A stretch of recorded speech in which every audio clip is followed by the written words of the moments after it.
정순왕후 15살 소녀에서 권력의 중심으로 1759년 여름날 오후 창경궁의 문이 천천히 열립니다.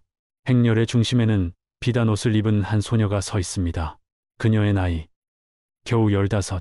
그녀를 기다리는 사람은 조선의 왕 영조입니다. 그의 나이는 66. 둘 사이의 나이 차이는 무려 51년. 궁궐의 언어로는 왕실의 축복이라 불렸지만 그 소녀에게는 어린 시절의 끝이었습니다. 상상해 보십시오. 당신이 그 소녀라면 어땠을까요? 증조 할아버지만큼 나이 많은 남자와 결혼해야 한다면, 자유를 빼앗긴 채 황금 세장에 갇혀야 한다면, 오늘 우리는 한 여인의 이야기를 들려드리려 합니다. 권력과 순수함 사이에서, 의무와 자유 사이에서, 생존과 도덕 사이에서 갈등했던 여인, 피해자에서 권력자로, 소녀에서 섭정대비로 변해간 여인, 역사는 그녀를 정순왕후라 부릅니다. 하지만 그녀는 정말 악녀였을까요? 아니면 생존자였을까요? 18세기 후반의 조선은 격동의 시대였습니다. 영조는 이미 오랜 세월 동안 왕좌에 앉아 있었습니다. 그는 현명한 왕이었지만 동시에 복잡하고 때로는 잔인한 왕이기도 했습니다. 그의 첫 번째 왕비 정성왕후는 1757년에 세상을 떠났습니다. 왕실은 새로운 왕비가 필요했습니다. 하지만 숙종의 유언에 따라 후궁에서 왕비를 세울 수 없었기에 간택이라는 공식적인 선발 과정을 거쳐야 했습니다. 간택은 단순한 선발이 아니었습니다. 그것은 왕실과 양반 가문들 사이의 복잡한 권력 게임이었습니다. 어느 가문의 딸이 선택되느냐에 따라 조정의 힘의 균형이 바뀔 수 있었습니다. 그리고 그 중심에 경주 김씨 가문의 한 소녀가 서게 되었습니다. 경주 김씨 가문은 명망 있는 학자 집안이었습니다. 하지만 당시 권력의 중심에 있던 세도 가문은 아니었습니다. 김안구의 딸, 훗날 정순왕후가 될 그 소녀는 평범한 양반가의 딸로 자라났습니다. 그녀는 책을 읽고 바느질을 배우고 예절을 익히며 조용한 삶을 살았습니다. 그녀는 아마도 비슷한 나이의 양반 자제와 결혼하여 평범하지만 행복한 삶을 살기를 꿈꿨을 것입니다. 하지만 운명은 그녀에게 전혀 다른 길을 준비하고 있었습니다. 전해지는 이야기에 따르면 왕비 간택 과정에서 영조는 후보자들에게 질문을 던졌다고 합니다. 이 이야기는 구전으로 전해지는 것이며 정식 사료인 실록이나 의궤에서는 확인되지 않습니다. 하지만 이 일화가 수백 년 동안 사람들의 입에서 입으로 전해진 이유는 분명합니다. 영조는 소녀에게 물었습니다. 세상에서 가장 깊은 것이 무엇이냐? 소녀는 망설이지 않고 대답했습니다. 인심이 옵니다. 전하, 사람의 마음만큼 깊은 것은 없다는 뜻이었습니다. 그 대답은 단순해 보이지만 깊은 의미를 담고 있었습니다. 마음은 가장 깊고 가장 복잡하며 가장 이해하기 어려운 것입니다. 영조는 감명을 받았습니다. 그는 또 물었습니다. 그렇다면 가장 아름다운 꽃은 무엇이냐? 다른 소녀들이었다면 매화나 모란 같은 고귀한 꽃을 말했을 것입니다. 하지만 이 소녀는 다르게 대답했습니다. 목화꽃이 옵니다. 백성들을 따뜻하게 해주기 때문입니다. 그 순간 영조는 결정했습니다. 이 소녀가 바로 조선의 왕비가 될 사람이라고. 하지만 이것은 축복이었을까요? 아니면 저주였을까요? 잠시만요. 여러분이 이 이야기에 공감하신다면 구독 버튼을 눌러주세요. 우리는 함께 역사 속 숨겨진 진실을 찾아갈 것입니다. 1759년 6월 22일 음력 기준으로 혼례가 거행되었습니다. 영조정 순왕후가 레도가맥계라는 공식 기록이 이 사실을 상세히 증명합니다. 이것은 1차 사료입니다. 왕실의 모든 의식은 꼼꼼하게 기록되었고 이 혼례도 예외가 아니었습니다. 의궤에 따르면 행렬은 어이동 별궁에서 출발했습니다. 소녀는 화려한 예복을 입었지만 그 옷은 그녀의 몸보다 무거웠을 것입니다. 비단과 자수로 장식된 옷, 머리를 장식하는 무거운 장신구, 그리고 그녀를 둘러싼 엄격한 의식들. 행렬이 창경궁으로 향할 때 거리의 사람들은 무릎을 꿇었습니다. 그들은 새로운 왕비를 보기 위해 모였지만 감히 얼굴을 들어 쳐다볼 수 없었습니다. 가마 안에서 소녀는 무엇을 생각했을까요? 두려웠을까요? 흥분했을까요? 아니면 이미 체념했을까요? 전통 방식으로 계산하면 영조는 66살이었고 정수는 15살이었습니다. 한국의 전통적인 나이 계산법을 사용한 것입니다. 양력으로 환산하고 서양식 나이 계산법을 적용하면 영조는 64, 정수는 13에서 14 정도였을 것입니다. 어느 쪽이든 그들 사이의 나이 차이는 엄청났습니다. 혼례식은 장엄했습니다. 음악이 연주되었고 의식이 진행되었으며 모든 것이 완벽했습니다. 하지만 그 모든 화려함 속에서 한 소녀의 어린 시절이 조용히 끝나고 있었습니다. 그날 밤 정수는 더 이상 김씨 가문의 딸이 아니었습니다. 그녀는 조선의 왕비였습니다. 하지만 그녀는 여전히 15살 소녀에 불과했습니다. 궁궐의 첫날들은 악몽과도 같았습니다. 정수는 이제 왕비였습니다. 하지만 그 사실이 그녀를 준비시켜 주지는 않았습니다. 궁녀들은 그녀 앞에서 무릎을 꿇었고 내관들은 그녀의 명령을 기다렸으며 모든 사람이 그녀의 모든 행동을 지켜보았습니다.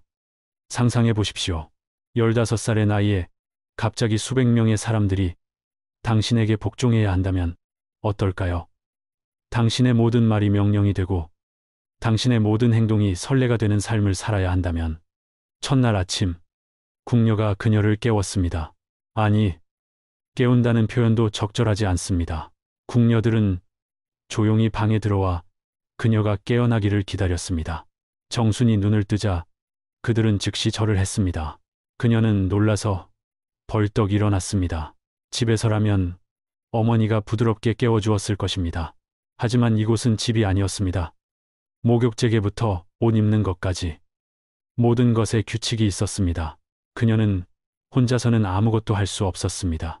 궁녀들이 그녀를 씻기고 옷을 입히고 머리를 빗겨주었습니다. 처음에는 낯설고 불편했습니다. 하지만 거부할 수도 없었습니다. 이것이 왕비의 삶이었으니까요. 아침 식사도 혼자 할 수 없었습니다.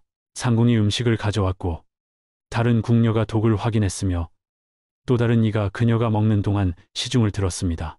정수는 먹는 것조차 자유롭지 못했습니다. 하루는 궁녀가 그녀의 치수를 재기 위해 다가왔습니다. 새 옷을 만들기 위해서였습니다. 궁녀가 자를 들고 다가오자 정수는 본능적으로 뒤로 물러섰습니다. 그녀는 아직 낯선 사람들이 자신의 몸에 손을 대는 것이 익숙하지 않았습니다. 궁녀는 놀란 표정으로 그녀를 바라보았습니다. 그리고 더 깊이 절을 했습니다. 마마, 죄송하옵니다. 소인이 불경스러웠습니다. 정수는 그 순간 깨달았습니다. 이제 그녀의 불편함조차 다른 사람의 잘못이 되는 것을. 그녀가 뒤로 물러선 것은 본능이었지만 궁녀는 그것을 자신의 실수로 받아들였습니다. 그녀는 떨리는 목소리로 말했습니다. 괜찮다. 네 잘못이 아니니라. 내가 스스로 하겠다. 하지만 그것은 불가능했습니다. 왕비는 스스로 하는 것이 허락되지 않았습니다. 모든 것을 다른 사람이 해주어야 했습니다. 그날 밤 정수는 혼자 울었습니다. 조용히, 아무도 들을 수 없게. 궁궐에서 약함을 보이는 것은 위험했으니까요. 그것은 작은 저항이었습니다. 하지만 그 순간부터 그녀는 배우기 시작했습니다. 궁궐은 그녀에게 떨지 않고 서는 법을 가르쳤습니다. 감정을 숨기는 법을 가르쳤습니다. 그리고 무엇보다도 혼자라는 것을 받아들이는 법을 가르쳤습니다. 밤이 되면 그녀는 진정으로 혼자였습니다. 친구도 없었습니다. 궁녀들은 친구가 아니었습니다. 그들은 신하였습니다. 어머니도 곁에 없었습니다. 가족은 궁궐 밖에 있었고 그녀는 그들을 자주 볼 수 없었습니다. 남편인 영조는 어떤 사람이었을까요? 그는 그녀를 아꼈습니다. 하지만 그의 애정은 복잡했습니다. 그것은 낭만적인 사랑이 아니었습니다. 어떻게 66살 노인과 15살 소녀 사이에 낭만이 있을 수 있겠습니까? 그의 애정은 부성애에 가까웠습니다. 아니, 더 정확히 말하면 할아버지가 손녀를 대하는 것 같았습니다. 영조는 그녀에게 책을 읽어주었습니다.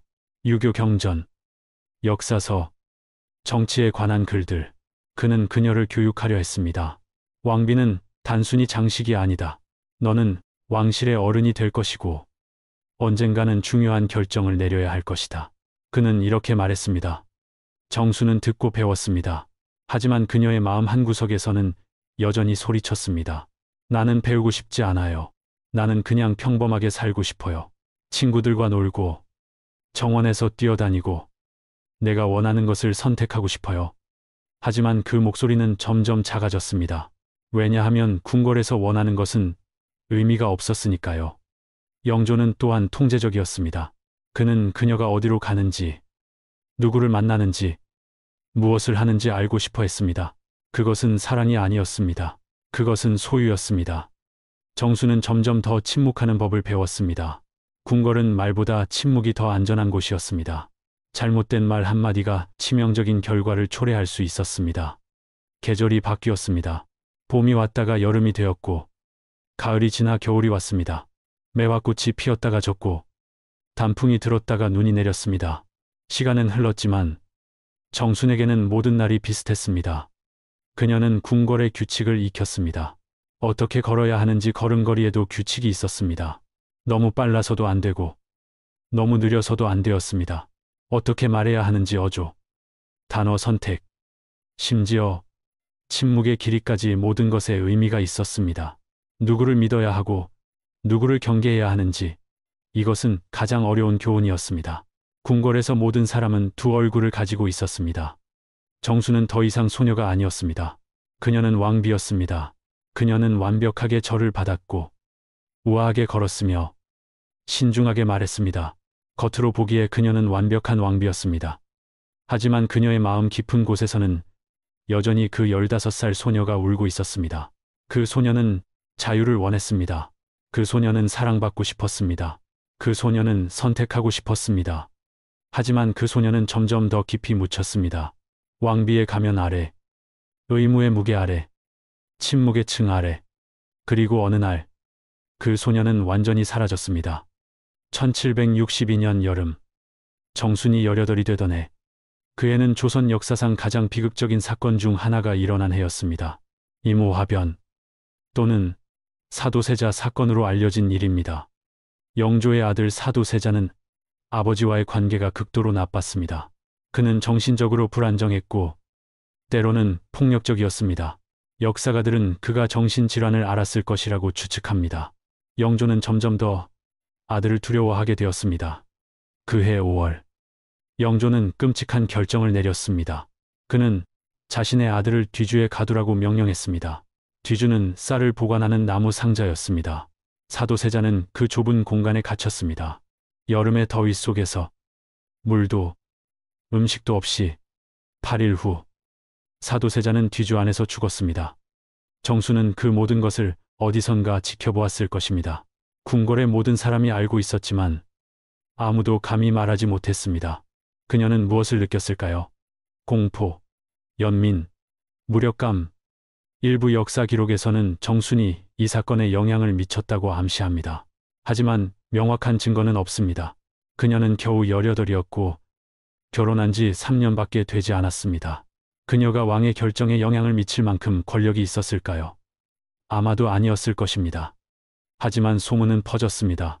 그리고 소문은 진실보다 오래 살아남습니다. 훗날 사람들은 정순을 비난할 때 이 사건을 언급할 것입니다.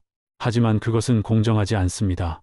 그녀는 그저 궁궐의 복잡한 정치 속에서 살아남으려 애쓰는 어린 왕비에 불과했습니다. 그날 이후 정순은 더욱 조심스러워졌습니다. 그녀는 깨달았습니다. 이 궁궐에서 권력 없는 동정심은 아무 소용이 없다는 것을, 울음은 아무것도 바꾸지 못한다는 것을, 그리고 무력한 선함은 오히려 위험하다는 것을. 그녀는 변하기 시작했습니다. 아니, 변하도록 강요받았습니다. 세월이 흘렀습니다. 정수는 20대, 30대가 되었습니다. 그녀는 더 이상 순진한 소녀가 아니었습니다. 그녀는 궁중 의례를 완벽하게 익혔습니다. 그녀는 법전과 역사를 공부했습니다. 그녀는 누가 누구와 연결되어 있는지, 어느 가문이 어느 파벌에 속하는지, 어떤 결정이 어떤 결과를 초래할지 이해하기 시작했습니다. 그녀는 생존자가 되어가고 있었습니다. 이 이야기가 여러분의 마음을 움직이고 있다면 좋아요를 눌러주세요. 여러분은 정순왕후를 어떻게 생각하시나요? 그녀는 피해자일까요? 아니면 권력자일까요? 댓글로 의견을 나눠주세요. 1707, 16년 3월 5일, 영조가 세상을 떠났습니다. 그는 83년의 긴 생을 살았고 52년 동안 왕위에 있었습니다. 조선 역사상 가장 오래 통치한 왕이었습니다. 그의 죽음은 한 시대의 끝이었습니다. 사도세자의 아들 정조가 왕위에 올랐습니다. 그는 25살이었습니다. 총명하고 개혁적인 젊은 왕이었습니다. 정수는 이제 왕대비가 되었습니다. 32살의 나이에 그녀는 왕실의 어른이 되었습니다. 이론적으로는 존경받는 위치였습니다. 하지만 실제로는 어땠을까요? 정조는 새로운 시대를 열었습니다. 그는 아버지 사도세자의 명예를 회복하려 했습니다. 그는 개혁을 추진했고 새로운 인물들을 등용했습니다. 그리고 그는 할아버지 영조 시대의 인물들을 조심스럽게 거리를 두었습니다. 정수는 그 변화를 느꼈습니다. 그녀는 왕대비였지만 영향력은 제한되었습니다. 정조는 예의를 갖추었지만 그녀의 의견을 구하지 않았습니다. 그녀는 다시 한번 무력함을 느꼈습니다. 궁궐에서의 삶은 계속되었습니다. 의식, 절기, 행사들. 하지만 정순에게는 모든 것이 공허했습니다. 그녀는 왕대비라는 칭호를 가졌지만 실질적인 권력은 없었습니다. 그녀는 존경받았지만 사랑받지는 못했습니다. 그녀는 부유했지만 자유롭지 못했습니다. 그녀는 지켜볼 수밖에 없었습니다. 정조가 그의 비전을 실현하는 것을, 새로운 세대가 권력을 잡는 것을, 그리고 자신이 점점 더 잊혀지는 것을. 1786년 비극이 그녀를 찾아왔습니다. 그녀의 오빠 김기주가 정치적 음모에 연루되었다는 혐의로 유배되었습니다. 세부 사항은 복잡했습니다. 파벌싸움, 고발, 반박, 궁정 정치의 전형적인 패턴이었습니다. 김기주는 강진으로 유배되었습니다. 학술 자료는 그의 유배 일기를 확인합니다. 그 일기에서 우리는 그의 고통을 엿볼 수 있습니다. 그는 병들었습니다. 그는 끊임없이 감시받았습니다. 그는 고립되었습니다. 그의 말, 김기주는 유배지에서 세상을 떠났습니다. 정수는 그 소식을 들었을 때 무엇을 느꼈을까요? 사료는 그녀의 반응을 기록하지 않습니다. 하지만 우리는 상상할 수 있습니다. 그는 그녀의 오빠였습니다. 어린 시절 함께 자란 혈육이었습니다. 궁궐에 들어온 후 그는 그녀와 바깥 세상을 연결하는 몇 안 되는 고리 중 하나였습니다. 그리고 이제 그는 사라졌습니다. 정수는 공개적으로 슬퍼할 수 없었습니다. 왕대비는 감정을 드러내서는 안 되었습니다. 특히 정치적으로 민감한 사건에 대해서는 그녀는 침묵해야 했습니다. 하지만 그녀의 마음속에서는 무언가가 부서졌습니다. 밤에 혼자 있을 때 그녀는 아마도 이렇게 생각했을 것입니다. 순종으로는 내가 사랑하는 사람들을 지킬 수 없다. 선함으로는 비극을 막을 수 없다. 그렇다면 무엇으로 지킬 수 있을까? 권력, 오직 권력만이 방패가 될 수 있다. 그것은 깨달음이었습니다. 쓰디쓴 깨달음이었습니다. 하지만 그녀는 그것을 받아들였습니다. 그날부터 정수는 다르게 생각하기 시작했습니다. 원망은 결심으로 바뀌었습니다. 슬픔은 결의로 바뀌었습니다. 그녀는 더 이상 무력한 피해자로 남지 않기로 결심했습니다. 그녀는 조용히 준비하기 시작했습니다. 동맹을 형성하고 정보를 수집하고 기회를 기다렸습니다. 그녀는 벽파라고 불리는 보수적 유교 파벌과 가까워졌습니다. 그들은 정조의 개혁에 반대했고 전통적 질서의 회복을 원했습니다. 정수는 그들에게 정통성을 제공했습니다. 그녀는 영조의 왕비였고 왕실의 어른이었습니다. 그들은 그녀에게 지지를 제공했습니다. 권력을 되찾을 수 있는 수단을 제공했습니다. 그것은 거래였습니다. 하지만 궁정에서 모든 관계는 거래였습니다. 정수는 기다렸습니다. 그녀는 배웠습니다. 권력은 서두르는 자에게 오지 않는다는 것을. 권력은 인내하는 자, 준비하는 자, 그리고 기회를 붙잡을 수 있는 자에게 온다는 것을. 그리고 마침내 그 기회가 왔습니다. 1800년 6월 28일 정조가 갑자기 세상을 떠났습니다. 그는 겨우 49이었습니다. 그의 죽음은 충격이었습니다. 그는 건강했고 활발했으며 여전히 많은 계획을 가지고 있었습니다. 그런데 갑자기 병이 들었고 며칠 만에 세상을 떠났습니다. 그의 죽음에 대해서는 여러 이론이 있습니다. 일부는 자연사라고 주장합니다. 다른 이들은 암살을 의심합니다. 진실은 아무도 모릅니다. 하지만 결과는 명확했습니다. 정조의 아들 순조가 왕위에 올랐습니다. 그의 나이는 겨우 11살이었습니다. 11살 아이가 어떻게 나라를 다스릴 수 있겠습니까? 불가능했습니다. 누군가 그를 대신해야 했습니다. 그리고 그 누군가는 왕실의 가장 높은 어른이어야 했습니다. 정순왕후였습니다. 56살의 나이에 정수는 대왕대비가 되었습니다. 그리고 그녀는 수렴청정을 시작했습니다. 수렴청정은 어린 왕을 대신하여 섭정하는 것을 의미합니다. 마침내 41년 만에 정수는 진정한 권력을 손에 쥐었습니다. 15세 궁궐에 들어온 소녀가 56세 조선을 지배하는 여인이 되었습니다. 그것은 놀라운 변화였습니다. 하지만 그 변화는 어떤 대가를 치렀을까요? 정수는 즉시 행동했습니다. 그녀는 심한지와 이시수를 중요한 직책에 임명했습니다. 그들은 벽파의 지도자들이었습니다. 그들은 정조 시대에 밀려났던 보수 세력을 대표했습니다. 조정의 분위기가 바뀌었습니다. 정조의 개혁 정책들이 하나씩 뒤집어졌습니다. 그의 측근들이 권력에서 밀려났습니다. 새로운 질서, 아니 오래된 질서가 돌아왔습니다. 그리고 1801년 정월, 폭풍이 시작되었습니다. 1801년 정월 10일, 음력 기준으로 조정에서 명령이 내려졌습니다. 천주교를 금지한다. 모든 신자를 체포하라. 외국 선교사를 찾아내라. 배교하지 않는 자는 처벌하라. 신유박해가 시작되었습니다. 한국학중앙연구원의 공식 기록에 따르면 벽파는 대왕대비를 동원했습니다.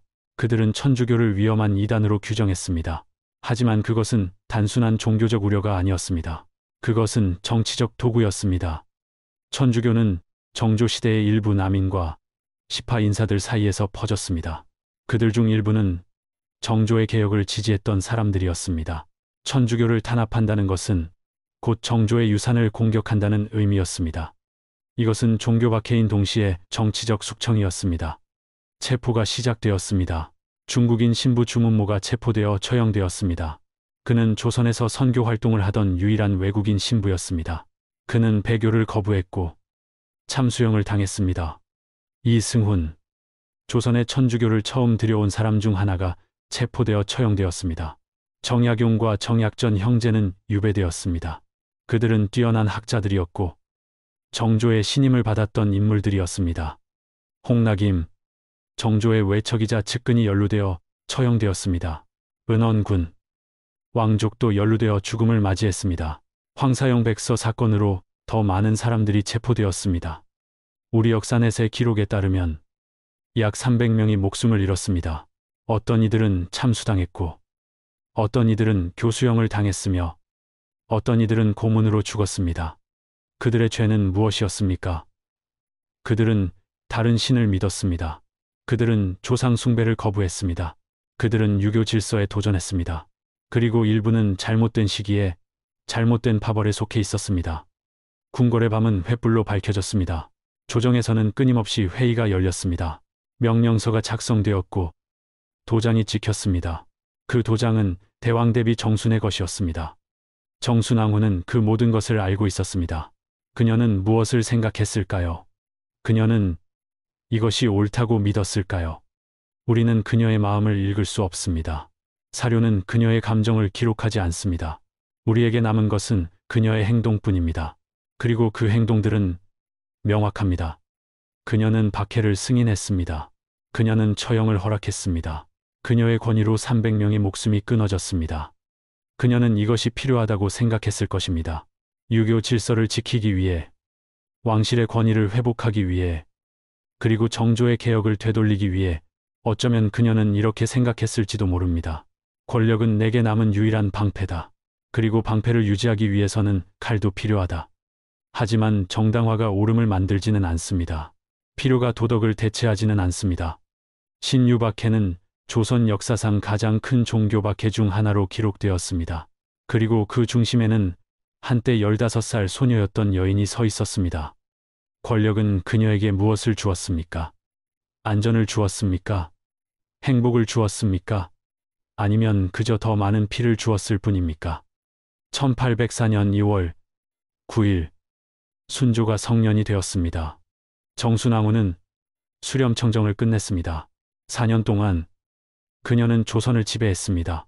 이제 권력은 젊은 왕에게 넘어갔습니다. 정수는 다시 뒤로 물러났습니다. 그녀는 여전히 대왕대비였고 여전히 존경받았습니다. 하지만 실질적인 권력은 사라졌습니다. 그녀는 어떻게 느꼈을까요? 안도했을까요? 아니면 상실감을 느꼈을까요? 우리는 모릅니다. 1805년 정월 12일, 음력 기준으로 1805년 2월 11일, 양력 기준으로 정순왕후가 세상을 떠났습니다. 그녀의 나이는 61살이었습니다. 그녀는 동구릉의 원릉에 묻혔습니다. 영조와 함께, 그녀가 15에 결혼했던 그 남자와 함께, 그들은 생전에 51년의 나이 차이로 결혼했고, 사후에는 같은 땅에 누웠습니다. 그것은 어떤 의미에서 시적 정의일까요? 아니면 그저 아이러니일까요? 정순왕후의 삶이 끝났습니다. 하지만 그녀의 이야기는 끝나지 않았습니다. 동구릉, 서울 외곽의 조용한 언덕 위에 왕릉들이 모여 있습니다. 그곳에 두 개의 무덤이 나란히 서 있습니다. 원릉입니다. 영조와 정순왕후의 무덤입니다. 무덤은 조용합니다. 관광객들이 가끔 방문하지만 대부분의 시간 동안 그곳은 고요합니다. 소나무가 바람에 흔들리고 새들이 노래하며 계절이 바뀝니다. 정순왕후는 15세 왕관을 썼고 61살의 침묵 속으로 사라졌습니다. 그 사이에는 46년이 있었습니다. 46년의 침묵, 46년의 인내, 46년의 생존, 그리고 4년의 권력. 그녀는 누구였습니까? 그녀는 피해자였습니다. 15살에 자신의 의지와 상관없이 결혼을 강요받은 소녀, 자유를 빼앗긴 채 황금세장에 갇힌 여인, 사랑하는 오빠를 잃고도 공개적으로 슬퍼할 수 없었던 누이. 하지만 그녀는 또한 권력자였습니다. 300명의 목숨을 앗아간 박해를 승인한 섭정, 정적들을 무자비하게 제거한 통치자, 권력을 위해 도덕을 희생한 여인. 그녀는 생존자였습니다. 궁정의 복잡한 정치 속에서 40년 이상을 살아남은 여인, 무력함에서 권력으로 올라간 사람, 세상이 그녀를 부서뜨리려 할 때 대신 세상을 부순 사람. 그녀는 여인이었습니다. 때로는 두려워하고, 때로는 슬퍼하고, 때로는 분노한 감정을 가진 인간. 사랑받고 싶었고, 이해받고 싶었고, 선택하고 싶었던 사람. 하지만 그녀는 또한 상징이었습니다. 권력이 사람을 어떻게 변화시키는지의 상징, 생존이 어떻게 도덕성을 잠식하는지의 상징, 그리고 역사가 어떻게 여성을 판단하는지의 상징. 역사는 그녀를 단순하게 정의하지 않습니다. 어떤 사람들은 그녀를 잔인한 권력의 굶주린 여인으로 봅니다. 신유박해의 주모자, 수백 명을 죽음으로 몰아넣은 악녀. 다른 사람들은 그녀를 무자비한 세상에서 살아남으려 애쓴 여인으로 봅니다. 선택권이 없었던 소녀, 생존하기 위해 강해져야 했던 여인. 진실은 아마도 그 사이 어딘가에 있을 것입니다. 진실은 종종 단순한 선악의 구분을 거부합니다. 그녀는 선택하지 않았습니다. 15살에 66살의 남자와 결혼하는 것을, 그것은 그녀의 결정이 아니었습니다. 그것은 왕실의 필요였고 가문의 운명이었으며 시대의 관습이었습니다. 그녀는 선택하지 않았습니다. 왕비가 되는 것을. 그녀는 아마도 평범한 삶을 꿈꿨을 것입니다. 사랑하는 남편, 아이들, 그리고 평화로운 집.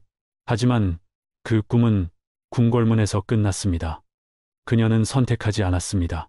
권력의 게임 한가운데 놓이는 것을. 그녀는 그저 살아남으려 했을 뿐입니다. 하지만 궁정에서 생존은 중립을 허락하지 않습니다. 당신은 권력을 잡거나 권력에 짓밟힙니다. 하지만 그녀는 선택했습니다. 생존하기로. 그리고 그 선택은 대가를 요구했습니다. 그녀는 선택했습니다. 권력을 잡기로. 그리고 그 권력으로 300명이 목숨을 잃었습니다. 그녀는 선택했습니다.